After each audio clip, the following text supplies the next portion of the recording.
Chers frères et sœurs, voici au 5e dimanche du temps de Carême, le temps qui nous prépare à la passion, à la mort et à la résurrection du Christ. Les textes que l'Église nous propose en ce jour sont une préfiguration à la résurrection du Christ. Dans la première lecture, nous sommes dans le contexte de l'exil à Babylone où le peuple juif souffre et Dieu, par l'entremise du prophète Ézéchiel, promet au peuple de mettre fin à sa souffrance et de le ramener sur sa terre. Le chapitre précédent, le chapitre 36 du livre d'Ézéchiel, parle des ossements desséchés. Donc Dieu a le pouvoir de faire pousser la chair sur les os des morts. Cette promesse que Dieu fait au peuple juif dans l'Ancien Testament se concrétise dans le Nouveau Testament avec Jésus. C'est le texte de l'Évangile. Jésus fait revenir à la vie Lazare qui était décédé. Et dans la deuxième lecture, Saint Paul s'adressant aux Romains leur dit qu'ils doivent vivre sous l'emprise de l'Esprit et non pas sous l'emprise de la chair, puisque l'Esprit de Dieu habite en eux. De ces trois textes, retenons deux thèmes. Le premier, crois et patiente, Dieu te réveillera. Tiré de la première lecture et de l'Évangile, cette invitation nous est lancée à nous aussi aujourd'hui.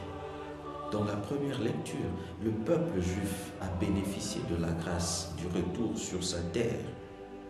C'est parce qu'il n'avait pas perdu espoir en Dieu.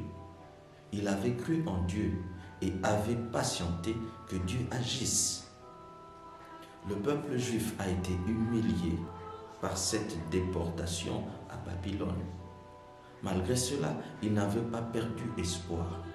Pendant environ 58 ans, de 597 à 539 avant Jésus-Christ, le peuple juif est resté en exil.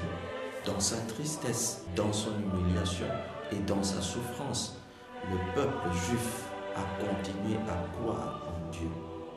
Et dans l'Évangile, malgré le fait que Lazare soit déjà dans la tombe, Marthe croit en Jésus-Christ comme le Messie, le Fils de Dieu. Donc celui qui est capable de redonner la vie aux morts, celui qui est capable de bouleverser toute situation difficile. Nous aussi, nous vivons très souvent des situations difficiles dans notre vie, des situations de tristesse, de souffrance, de découragement. Cependant, quelle est notre attitude face à ces situations et devant la parole de Dieu qui nous est prêchée tous les jours? Est-ce que dans notre souffrance, nous gardons la patience et croyons encore en Dieu qui peut tout changer? Ou bien nous embrassons le découragement et oublions que Dieu existe et qu'il peut mettre fin à cette souffrance? Beaucoup malheureusement, quand ils souffrent, ils ne croient plus. Ils perdent espoir. Pour eux, la vie est finie. Il n'y a plus rien à espérer. Et il y en a qui vont loin jusqu'à penser que Dieu n'existe pas. Mais n'oublions pas que Dieu n'a pas encore dit le dernier mot. Si Dieu est capable de faire sortir son peuple qui avait péché, mais qui a cru en lui, de l'exil pour le ramener sur sa terre, si Dieu est capable de faire venir à la vie Lazare, combien bien plus il le fera pour nous qui sommes en train de souffrir et qui espérons encore en lui et qui gardons patience, qui gardons notre foi. L'invitation qui nous est donc lancée, c'est de garder la patience dans la souffrance et de toujours croire en Dieu, lui laisser le temps d'agir en son temps. Le deuxième thème de notre méditation, vis selon l'esprit et non selon la chair. L'invitation que Saint Paul lance aux Romains nous est lancée aussi en ce jour.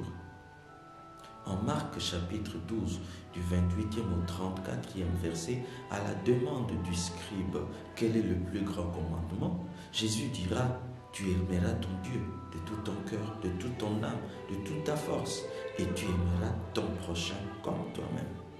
Voilà le fruit de la vie en esprit. C'est ça la concrétisation de la vie en esprit. Cependant, le contraire de l'amour, nous connaissons, c'est la haine. Et c'est cela qui habite malheureusement notre cœur.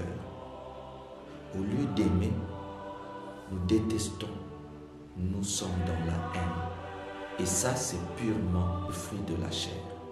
Beaucoup de ceux qui vivent selon l'emprise de la chair, ils sont dans tout ce qui est mauvais et contraire à la loi de Dieu. Et c'est cela le plus grand mal pour notre Afrique et pour notre pays, le Congo.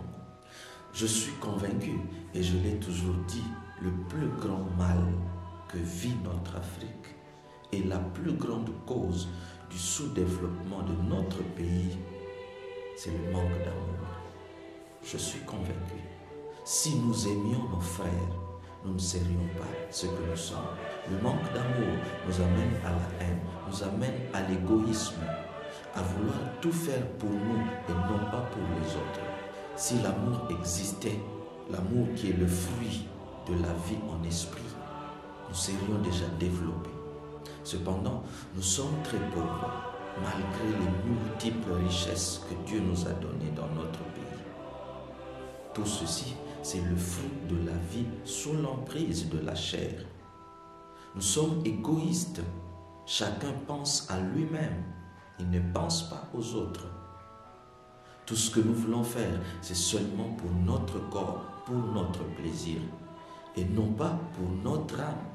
Chacun qui occupe une responsabilité pense à lui-même et peut-être difficilement à sa famille. Et pourtant, les responsabilités qui nous sont confiées dans notre pays sont pour développer le pays, pour rendre heureux tous les Congolais.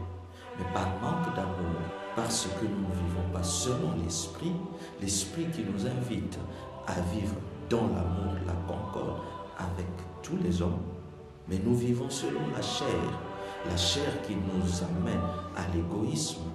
Voilà pourquoi, lorsque nous avons une responsabilité, nous devenons égoïstes et tout ce que nous faisons, c'est pour nous-mêmes.